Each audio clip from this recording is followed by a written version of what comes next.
This is the story of when me and my friends tripped in the Lake District. So this all happened in April of 2024. We started our day by eating breakfast, and then we took our tabs at 10:40 am. I decided to take a full tab, which was about 150 UG, but Lawrence and Calvin decided to take 1/3 of a tab each, which is about 50 UG or 60 UG. And my other friend decides to stay sober because he doesn't feel like tripping. So we're walking around the hostel with tabs under our tongues, which feels very funny. And then we go to the drying room where our waterproof trousers, coats and hiking boots had been drying off because it was raining the day before, so all our stuff got soaked. But now it was nice and crispy and warm. So we put on our warm clothes and headed into the hills. It was a very misty, damp day, and it really brought out the colours of the environment. There was mist on the hills creating beautiful depth.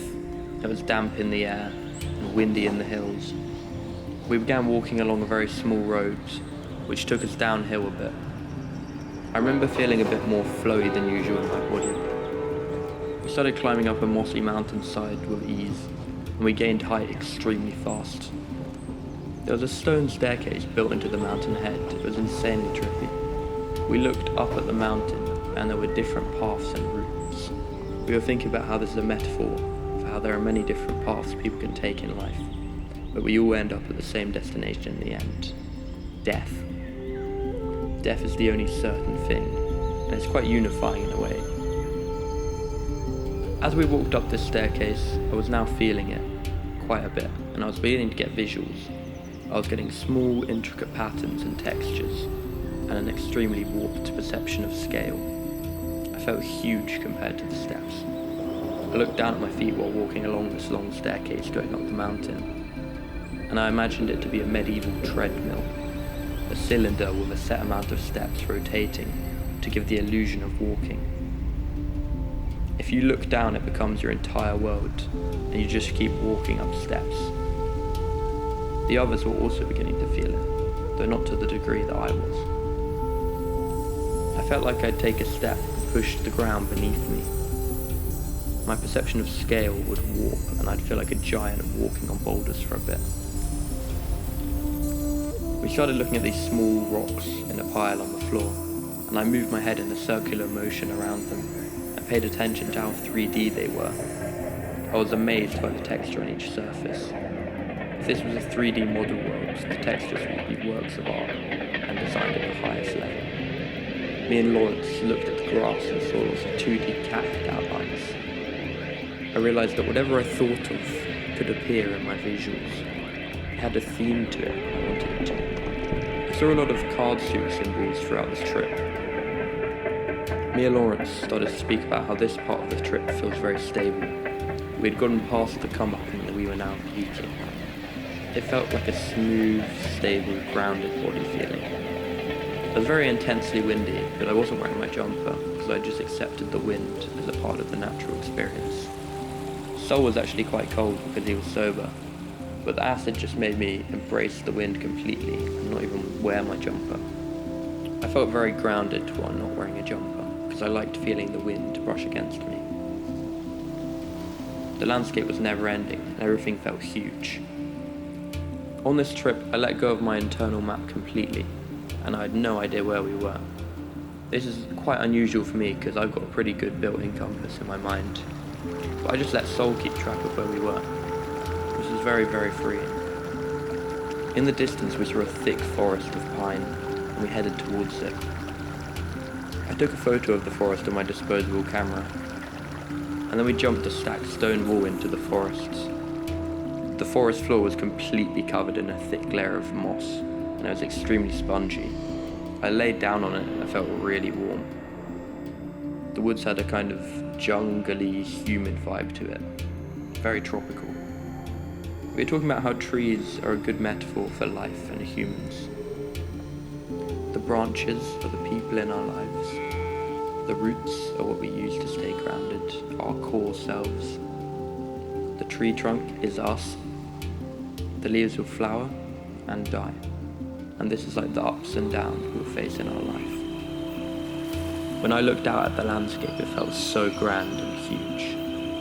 and I had the craziest visuals I've ever had in my life. The whole landscape felt giant because of the warped scale perception. I stared at this one house in the middle, and it began warping, shrinking and twisting, and then the entire valley would mirror in half, and patterns would fill my entire peripheral vision. Certain colours would pop out for a while and then return to normal.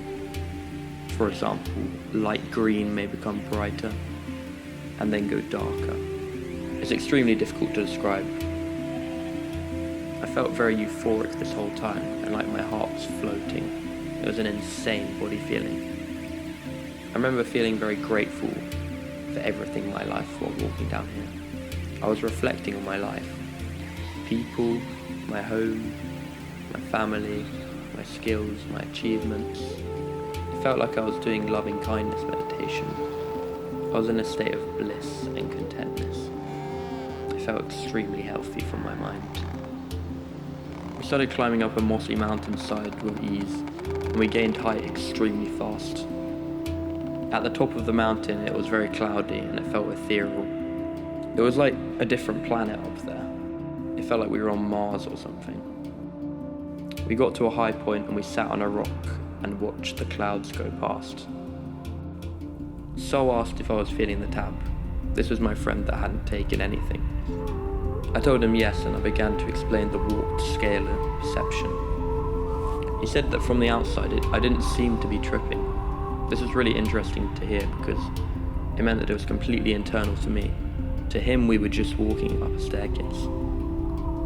I said, should we meditate? And me and Calvin sat on a rock and each began to meditate. Lawrence and Sol did Tai Chi breathing movements while we meditated. The meditation really calmed me down and I felt grounded. This was very meaningful to me because it felt like I had complete control of my mind.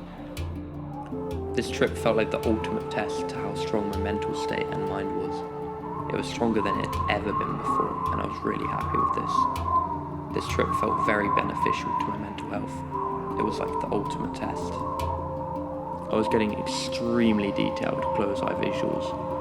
I remember seeing extremely detailed mandalas. I remember thinking that it was on par with DMT, even though I've never done it. It was just so vivid and so detailed, and I could properly see it. It was amazing. We then had to cross this rapid stream on a few rocks, and then we arrived at a small road. There were some beautiful villagey houses down here, and occasional cars driving along the road, but very rarely. It was a very small, windy tarmac road, and it went on for ages. Me and Calvin were walking along talking about the Buddhist Center, which is a place we go to meditate. And we were talking about how meditation gives you complete control of your mind. And we were talking about Buddhism as a topic, and whether you'd consider yourself a Buddhist. I wouldn't personally consider myself a Buddhist, but I do really like meditation. The road went on for about an hour, and it began to get a little darker. Here is where I had the idea to create the acid POV in the Lake District. I wrote it down on my phone and decided to film it the next day on my iPhone. I really enjoyed how creative I was being on LSD without limits. In conclusion, it was a lovely trip, probably the best trip I've ever had, because it was such a good setting and such a good time in my life to do it. And all the meditation I'd been doing leading up to it really helped me to have full control over the experience and have a good trip. So yeah, this was a beautiful experience. I hope you enjoyed listening to it, and have a good trip.